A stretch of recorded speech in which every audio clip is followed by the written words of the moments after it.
مولاي صل وسلم دائما أبدا على حبيبك خير الخلق كلهم. مولاي صل وسلم دائما أبدا على حبيبك.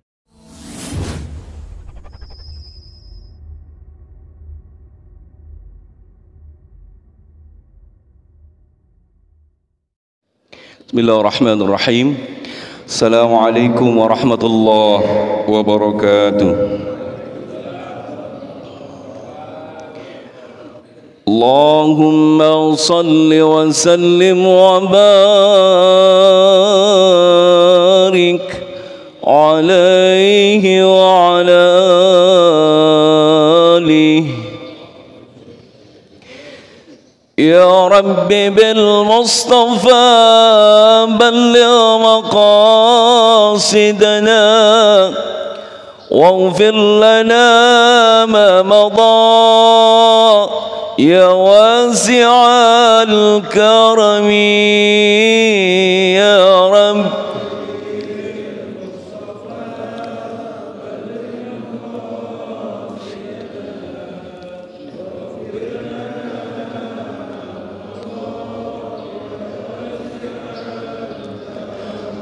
محمد سيد الكونين والثقلين والفريقين من عرب ومن عجم يا رب.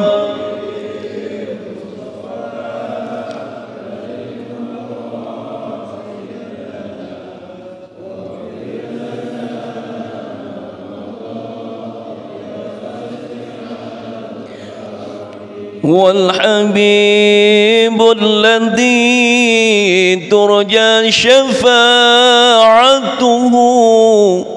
لكل هول من الأهوال مقتهم يا رب. مصطفى بلغ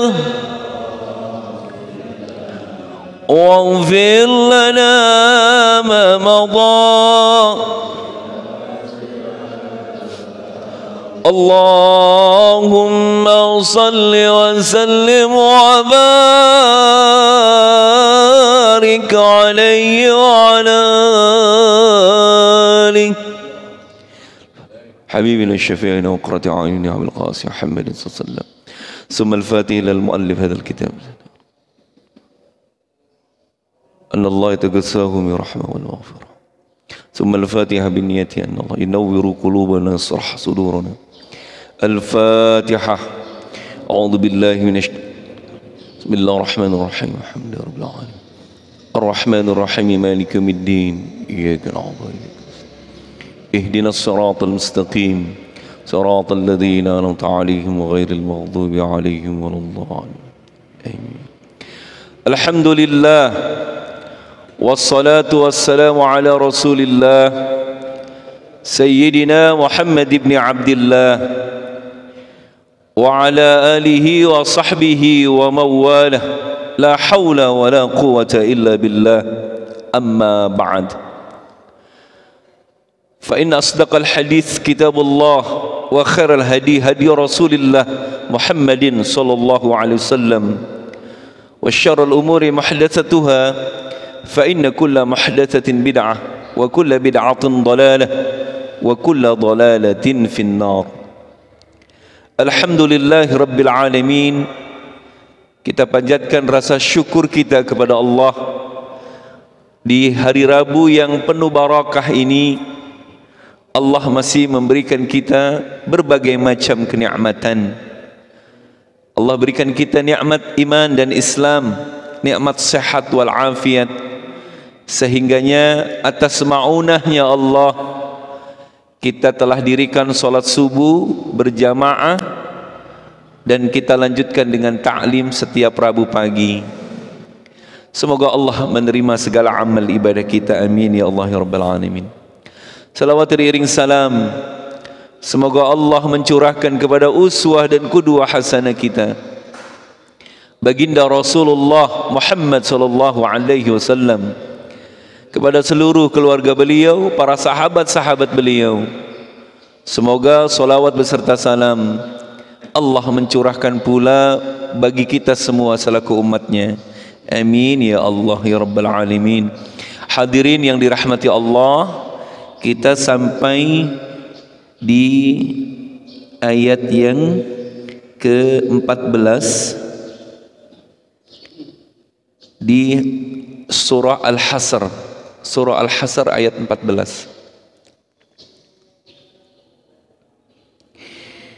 A'udzu billahi minasyaitonir rajim. La yuqatilunakum jami'an illa fi qura muhassanatin aw min wara'i judurin ba'suhum bainahum syadidun tahsabuhum jami'a wa qulubuhum syatta dzalika bi annahum qaumun la yaqilun kamathalil ladzina min qablihim qariba dzaku wabala amrihim wa lahum adzabun alim kamathali syaitan idh qala lil insan ukfur falamma kafara qala inni bari'um minka inni akhafullah rabbal alamin. Itu sampai di situ. Bismillahirrahmanirrahim. La yuqatilunakum jami'a. Kita masih bicaranya tentang persekongkolan antara orang-orang Yahudi dan orang-orang munafik, ya. Orang-orang Yahudi dan munafik. Kemarin itu Allah menggambarkan bagaimana siasatnya orang-orang munafik terhadap orang-orang Yahudi yang banyak memberikan janji-janji. Kalau seandainya mereka kaum muslimin mengusirmu dari tanah Madinah ini, niscaya aku pun akan keluar bersamamu. Kalau seandainya mereka orang-orang muslimin memerangimu, maka niscaya aku pun akan ikut perang membantumu melawan kaum muslimin. Tetapi kata Allah, kalaupun seandainya mereka menolong, wallau mudbirin, pasti mereka itu cuma teriak-teriak aja, padahal mereka itu kabur, nggak berani menghadapi kaum muslimin ketika itu. Itulah sifat buruknya orang-orang munafik, yang kemudian di mana sesungguhnya ketika itu, karena begitu kuatnya jalinan persaudaraan yang dibangun oleh orang-orang Ansar dengan orang-orang Muhajirin, bagaimana Rasulullah bisa menyatukan keduanya sehingga menghasilkan kekuatan yang maha dahsyat, sehingga Allah menggambarkan bahkan mereka itu orang-orang munafik, orang-orang Yahudi itu lebih takut kepada kalian orang-orang muslimin ketimbang kepada Tuhannya sendiri, saking takutnya tuh. Itulah kejayaan yang dibangun oleh Rasulullah dengan cara mempersatukan orang-orang Muhajirin dan Ansar, seperti itu. Hadirin sekalian yang dirahmati Allah, selanjutnya, la yuqatilunakum jami'a. Mereka itu orang-orang Yahudi tidak akan berani memerangimu secara bersama-sama, jami'an. Jadi begini, orang-orang Yahudi itu enggak akan berani menghadapi Rasulullah dengan pasukannya kaum muslimin kalau face to face gitu. Face apa peace sih? Kalau bertemu bersaling berhadapan mereka nggak berani. Illa fi qura muhassanatin, kecuali mereka itu orang-orang Yahudi berani menghadapi kaum muslimin di qura, itu artinya kampung-kampung di negeri-negeri, jadi kecuali di kandang mereka gitu lah, paham ya? Jadi orang Yahudi itu nggak berani menghadapi pasukannya Rasulullah kecuali di kandang mereka sendiri. Muhassanah, di mana kandang itu yang sudah ada benteng-bentengnya. Dulu kan pertama kali kita cerita tentang orang-orang Yahudi di Madinah itu, mereka memiliki benteng-benteng. Jadi punya penjagaan yang sangat luar biasa, ketatnya, kuatnya. Nah, mereka itu nggak berani menghadapi pasukannya Rasulullah kecuali di kampung dia sendiri yang ada benteng-bentengnya begitu. Kalau bertemu di medan peperangan secara terbuka, oh mereka nggak berani. Nah, ini kan sebetulnya Allah Subhanahu wa ta'ala sedang memberikan motivasi kuat kepada Rasulullah. Janganlah kamu merasa kecil hati gitu. Janganlah kamu merasa takut menghadapi persengkongkolan antara orang-orang Yahudi dengan orang-orang munafik. Nggak usah takut ya. Nah, kemudian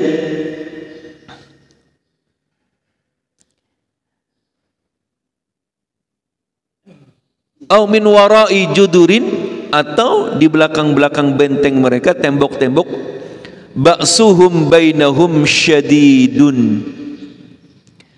Ketahuilah wahai Muhammad, sesungguhnya permusuhan antara mereka sendiri itu udah sangat luar biasa.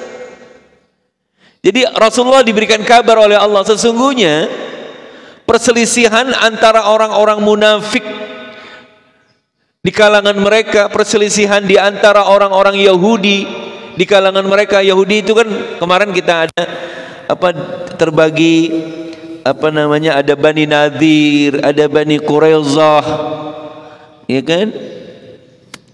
Itu pertentangan di antara kabilah mereka sendiri sudah sangat luar biasa. Nah,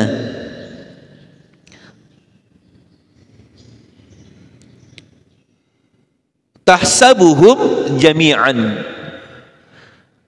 Muhammad, kamu mengira bahwa mereka itu, orang-orang Yahudi itu sepertinya kompak.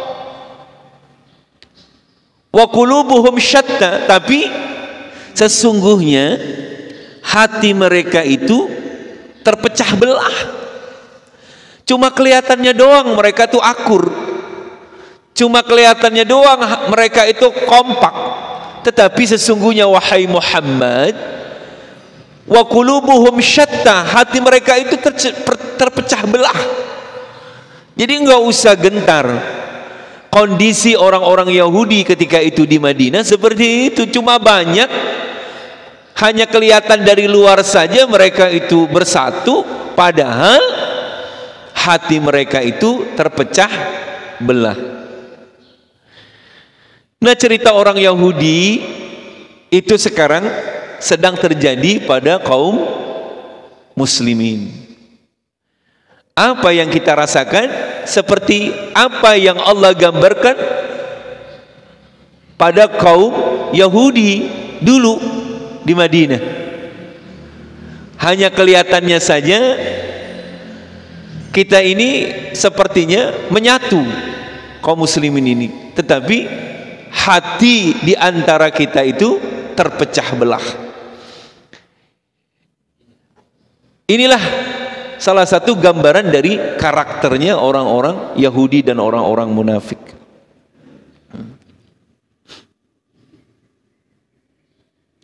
bi annahum qaumun la ya'qilun, dengan sebab mereka itu, yang demikian itu disebabkan karena mereka orang-orang yang tidak memiliki akal pikiran. Sampai di situ. Kita lanjutkan.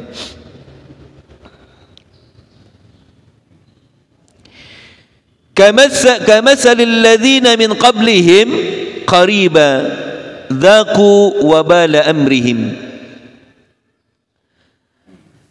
Dan perumpamaan orang-orang min qablihim. Jadi begini, Allah Subhanahu wa taala menggambarkan berikutnya, menggambarkan tentang keadaan orang-orang munafik. Allah Subhanahu wa taala kemudian menggambarkan tentang keadaan orang-orang Yahudi ketika itu. Seperti apa? Kamatsalil ladzina min qablihim qariba. Mereka itu orang-orang Yahudi sama seperti orang-orang yang sebelum mereka. Sebelum mereka orang-orang Yahudi juga. Jadi sebelum terjadi pada mereka ini yang dihadapi oleh Rasulullah, terjadi juga pada orang-orang Yahudi sebelum mereka. Apa itu? Yang di sini dijelaskan qariban, yang belum lama. Artinya sebelum ini ada kejadian, yang belum lama dari ini ada kejadian gitu, yang berselang, di mana zaku, mereka itu orang-orang Yahudi, zaku merasakan kepedihan, kemudian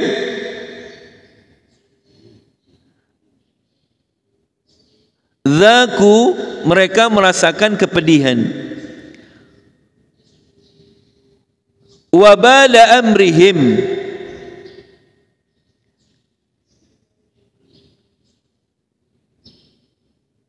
yaitu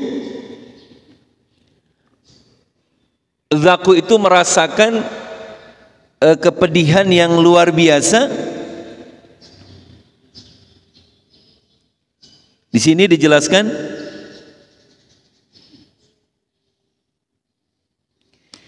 kepedihannya itu dalam bentuk di mana mereka telah terbunuh dan disiksa dan diusir, yaitu pada perang Badar. Jadi begini, ada dua versi di sini. Yang pertama, ada mufassirin mengartikan begini: apa yang sedang dirasakan oleh orang-orang munafik dan Yahudi itu sama dengan apa yang terjadi, yang dirasakan oleh orang-orang Quraisy, di mana mereka merasakan kekalahan di dalam peperangan Badar. Jadi begini, Allah Subhanahu wa taala ingin menggambarkan kepada Rasulullah perumpamaan, wahai Muhammad, perumpamaan orang-orang munafik dan orang-orang Yahudi yang kau hadapi. Mereka itu sama seperti orang-orang yang baru saja merasakan kepedihan yang luar biasa, yaitu orang-orang kafir Quraisy, yang mereka itu merasakan kekalahan ketika dalam peperangan menghadapimu dalam peperangan Badar.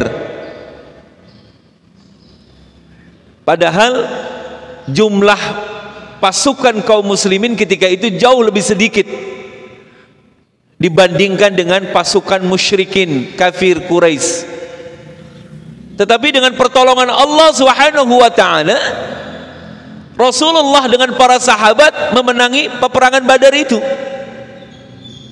Artinya begini, wahai Muhammad, enggak usah takut menghadapi orang-orang Yahudi dan orang-orang munafik, karena mereka sekarang ini akan merasakan seperti apa yang dirasakan oleh orang-orang sebelum mereka yang baru saja terjadi, yaitu ada mufassirin yang mengatakan terjadinya kekalahan orang-orang musyrikin dan orang-orang kafirin menghadapi pasukan muslimin ketika dalam peperangan Badar. Padahal ketika itu kamu sedikit, wahai Muhammad.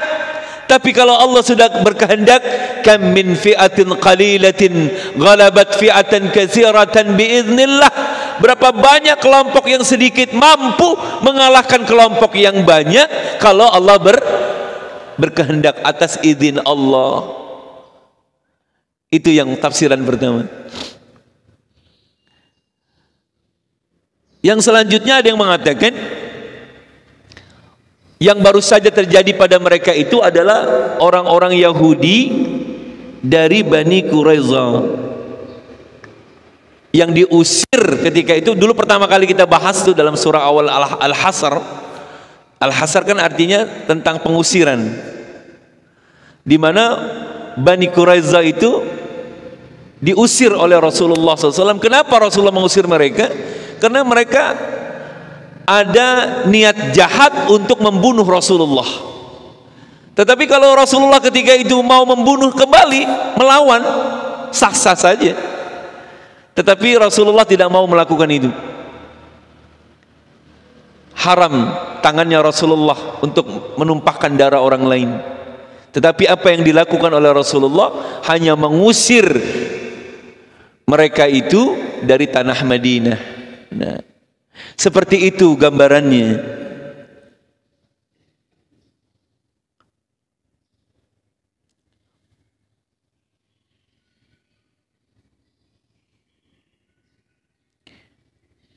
Wabala wanya bukan wawnya bukan waw ataf, wabala amrihim artinya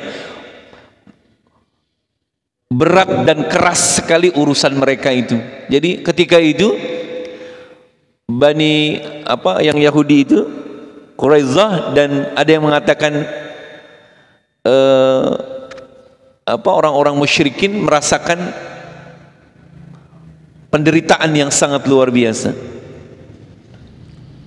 Walahum azabun alim, bagi mereka itu siksa yang sangat pedih. Selanjutnya ayat yang ke-16, Allah masih mengumpamakan nih antara kejadian orang munafik dan orang Yahudi. Selanjutnya, kamatsali syaitan idz qala lil insani kfur falamma kafara qala inni bari'un minka inni akhafullaha rabbal alamin. Apa yang terjadi, yang dirasakan oleh orang-orang munafik dan orang-orang Yahudi itu begini. Sama halnya seperti setan. Sama seperti setan. Idz qala lil insan, ketika setan itu berkata kepada manusia, ketika setan itu membujuk merayu manusia. Apa bujukannya? Ukfur, kufurlah kamu, kufurlah kamu. Berbuat dosa, berbuat maksiat, berbuat keliru, berbuat salahlah kamu. Jadi setan itu selalu mengajak manusia itu untuk berbuat kekufuran. Falamma kafara, akan tetapi setelah manusia itu melakukan kekufuran,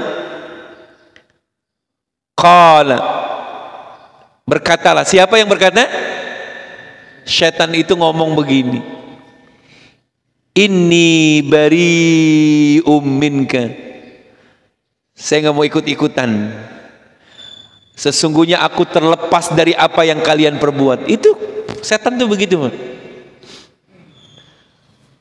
Dibujuk manusia, kita dibujuk, kita dirayu untuk berbuat dosa, berbuat maksiat. Tapi kalau manusia itu sudah terayu, sudah dibujuk, kemudian melakukan perbuatan dosa-dosa dan maksiat, kurang ajar tuh setan ngomong begini, gua mah nggak ikut-ikutan ya, itu mah urusan lo, karena lo yang ngerjain. Setan, dasar setan. Kemudian dia ngomong begini lagi, inni akhafullaha rabbal alamin, Karena saya takut sama Allah, Tuhan semesta alam. Kurang ajar kan? Itu kurang ajar nih setan nih. Jadi ngajak doang, merayu, menggoda manusia untuk berbuat dosa. Setelah mereka berbuat dosa itu ditinggal sama setan. Bahkan dia ngejek, saya mah nggak ikut-ikutan karena saya takut sama Allah. Lu aja yang pada nggak takut sama Allah. Nah, perumpamaan orang-orang Yahudi yang dikibulin sama orang-orang munafik sama seperti setan ngibulin manusia. Kan awalnya ngomongnya bagaimana? Kalau Muhammad dan pasukannya orang-orang muslim itu mengusir kamu dari Madinah ini, saya juga akan ikut bersamamu, akan keluar dari Madinah itu. Wah, keren banget tuh orang munafik.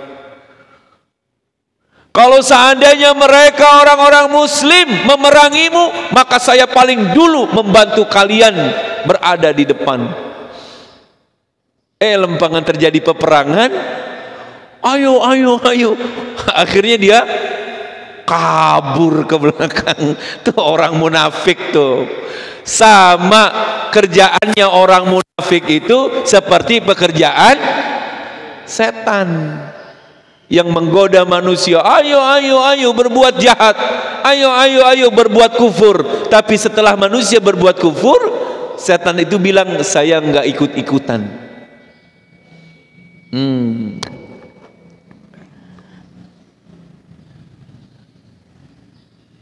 Yang lebih hebatnya, inni akhafallah, saya takut sama Allah. Kan kurang ajar kan? Setan ngomong saya takut sama Allah.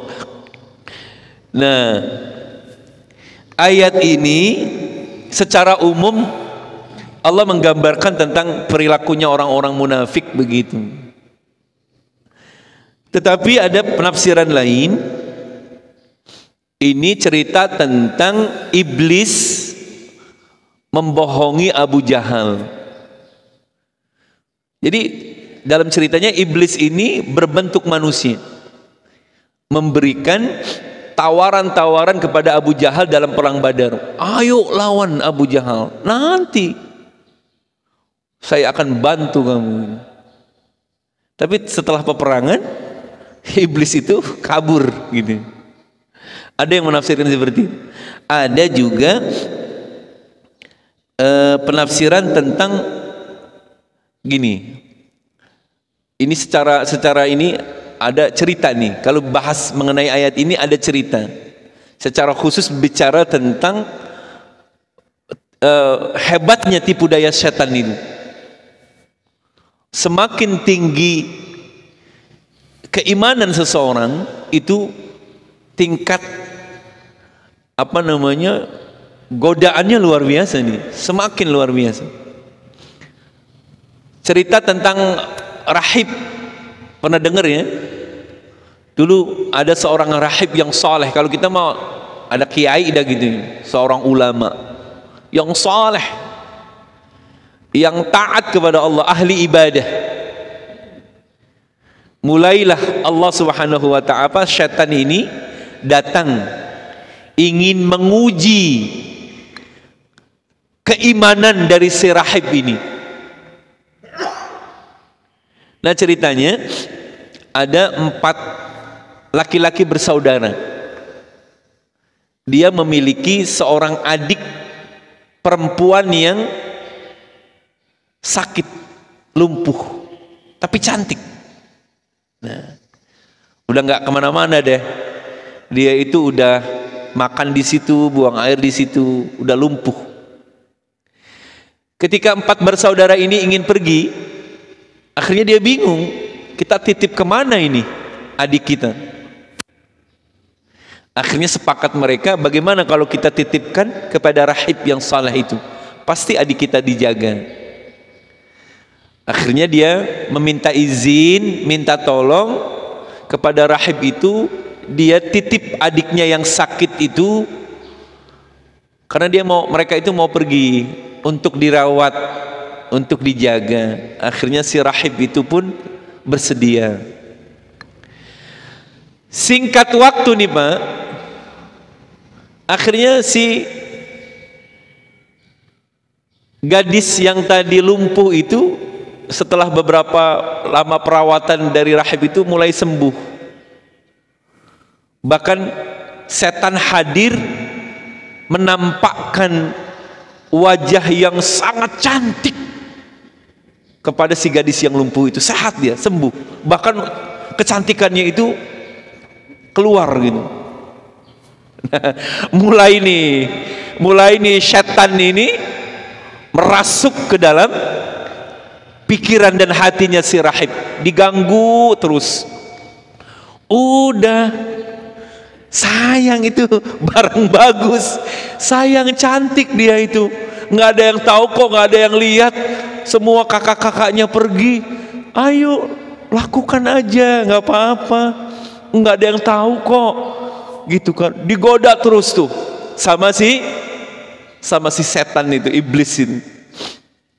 Lama kelamaan terus setan itu menggoda si rahib itu, dan pada akhirnya si rahib pun nggak kuat melawan godaan setan itu, karena memang bantuan setan juga itu si perempuan itu jadi cantik, wah menggairahkan gitu. Akhirnya terjadilah si rahib yang saleh itu akhirnya melakukan perbuatan yang tercela kepada si gadis itu. Disetubuhilah akhirnya. Nah, nggak kuat juga godaan setan. Akhirnya setelah disetubuhi, ini si gadis ini hamil. Kebingungan dia, waduh gimana? Datang lagi iblis menggoda. Oh, nggak usah takut, udah kamu bunuh saja. Orang kakaknya nggak ada yang tahu kok, bunuh. Kalau kamu nggak bunuh, nanti tersebar beritanya kamu berbuat zina, kamu menghamili seorang gadis yang kemudian punya anak. Nama baikmu itu akan rusak, kesolehanmu akan hancur. Bagaimana kalau semua orang tahu bahwa perilakumu seperti itu? Bunuh. Dirayu tuh sama iblis. Akhirnya si perempuan itu dibunuh. Setelah dibunuh, dimakamin tuh, dipendem. Aman, dia pikir selesai, aman kan, udah nggak ada jejak lagi, aman dia. Perbuatan bejatnya nggak ada yang tahu. Setelah beberapa tahun, pulanglah ini kakak-kakaknya yang ingin menanyakan keadaan adiknya. Akhirnya si rahib bilang, adik kamu sudah meninggal. Mereka juga percaya karena yang ngomong orang saleh. Nggak ada, ya sudah, kalau udah meninggal mau diapain.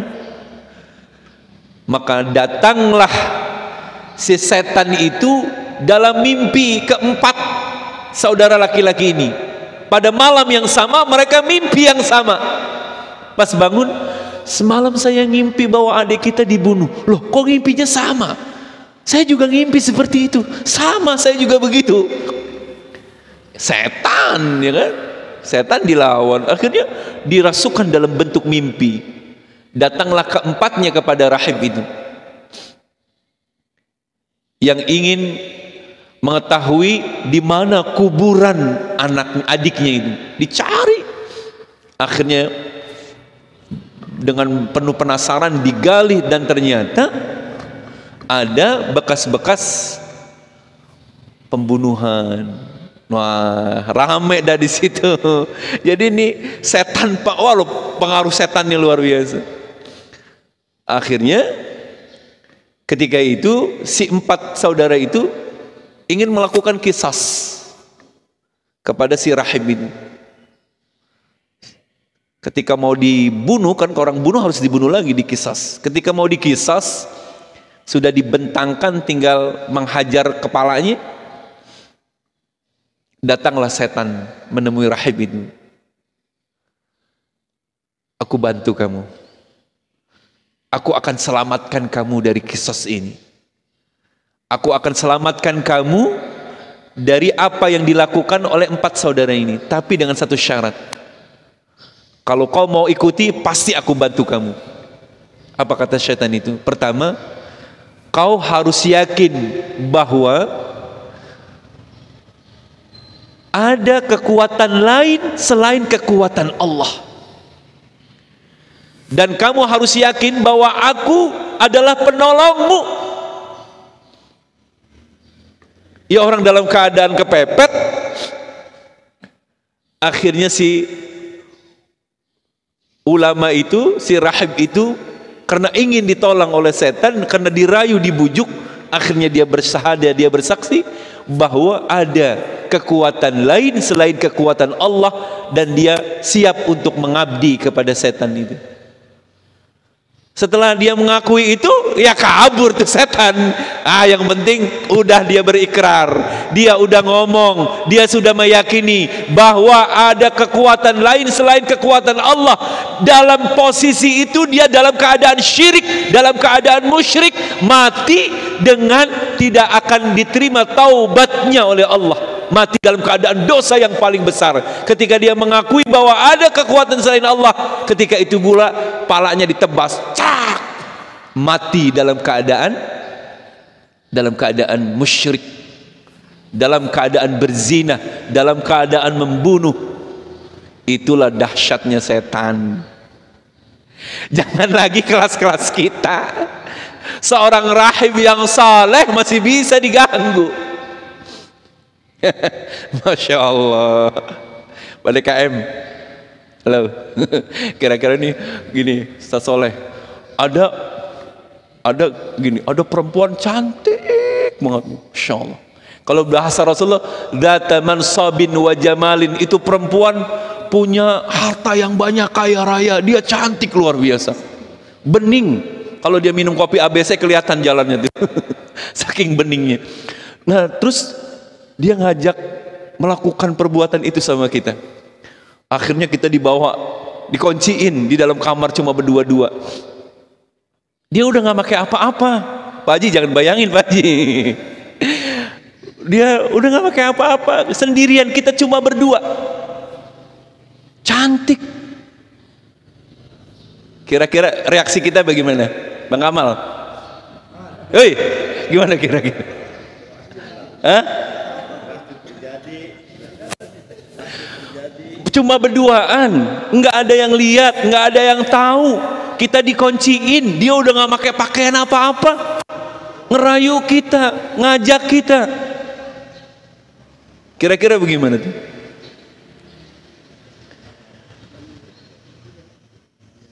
Kalau orang yang saleh, dalam hadis itu diceritakan, dia bilang gini, inni akhafullah, saya nggak mau, saya takut sama Allah, saya takut.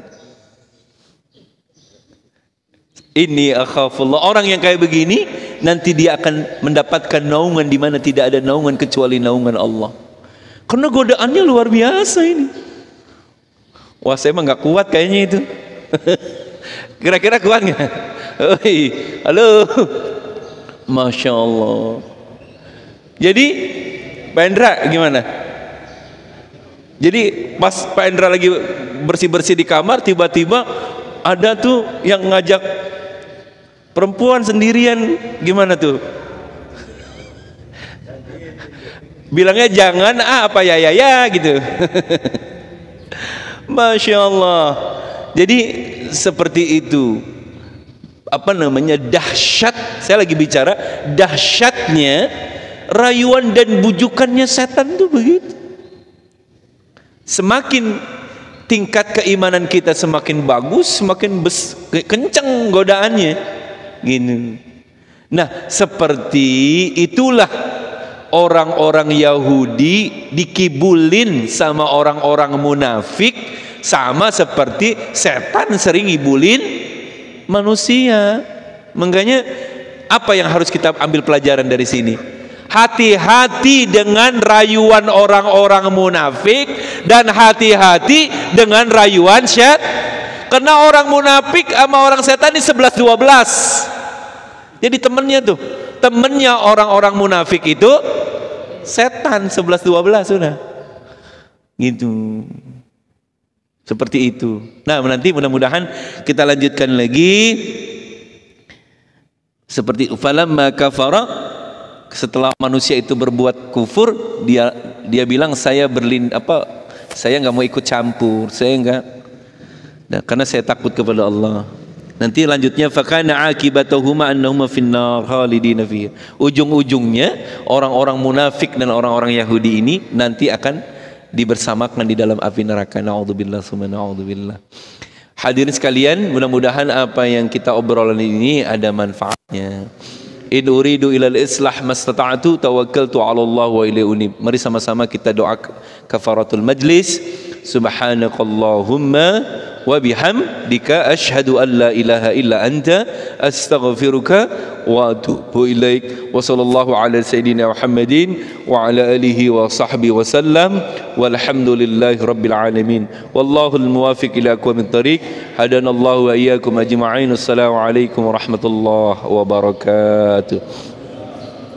Sallallahu ala Muhammad sallallahu alaihi wasallam.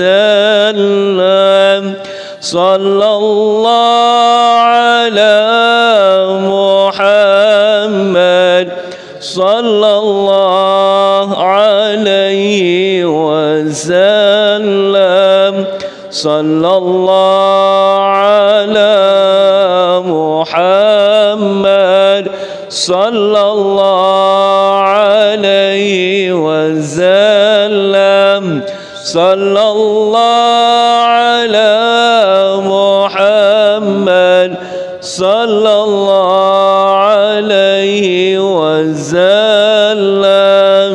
Sallallahu Muhammad sallallahu wasallam. Sallallahu ala Muhammad sallallahu alaihi wasallam.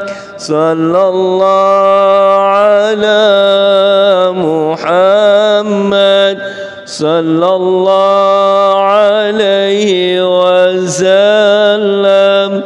Sallallahu ala Muhammad sallallahu alaihi wasallam. Sallallahu ala Muhammad alaihi wasallam. Sallallahu Muhammad wa ala alihi wa sahbihi. Allahumma salli wa sallim wa barik alaihi wa ala alihi.